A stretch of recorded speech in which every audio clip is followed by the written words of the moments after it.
I'm Katie Bond, I'm 39 and I'm a director in a garden centre.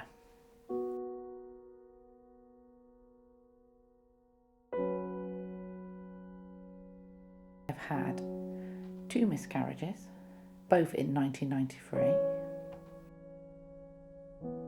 The first one I wasn't planning to be pregnant, not that that didn't mean it wasn't upsetting, because then I realised how much I wanted to have been.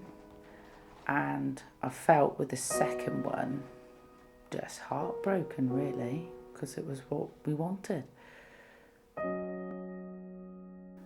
Nearly 15 weeks, I just knew something wasn't right and went to have a scan, which they could find a heartbeat, but the baby wasn't the size they expected it to have been. And when we went back for the second scan, there was just no heartbeat. So obviously then we realised I'd lost the baby. It was just horrible, one of the worst things I've had to do. So waiting in hospital for all things to just seemed to take so long, and no one was telling you why or what they were going to do about it.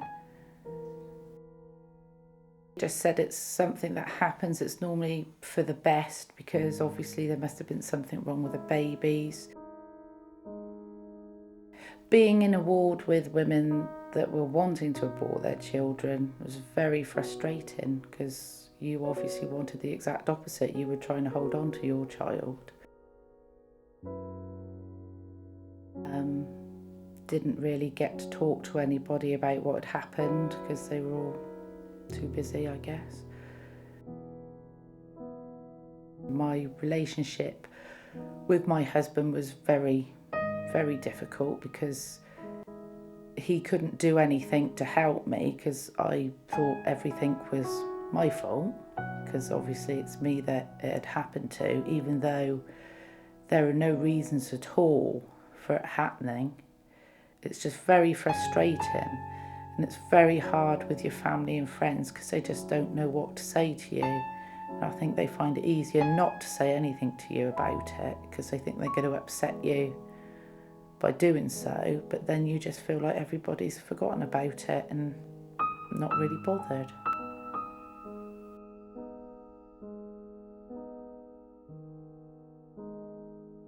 I felt very much like I needed to be pregnant straight away if I could, because I just needed to prove that I could have children, because that's something that we really wanted. And I just didn't not want to be pregnant. I just wanted to be pregnant to know that I could do it, because I wanted a family. I wanted my family, and I just wanted to be able to. Nearly 2 years later, I found out I was pregnant again. I found out very early again, because I was very ill with morning sickness. And you just presume the same thing's going to happen. So paranoia just sets in, and you're convinced that there's no reason anything's going to change, because you're in exactly the same circumstances as you were before. And I was very ill. I was constantly being sick, so I just presumed that it was going to all go wrong again.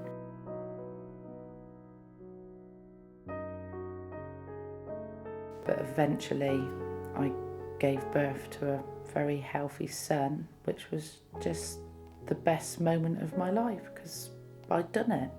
I had him and he was perfectly healthy, and it sort of put in perspective all the bad things that had happened before, because it was worth all the heartache in the end to have him.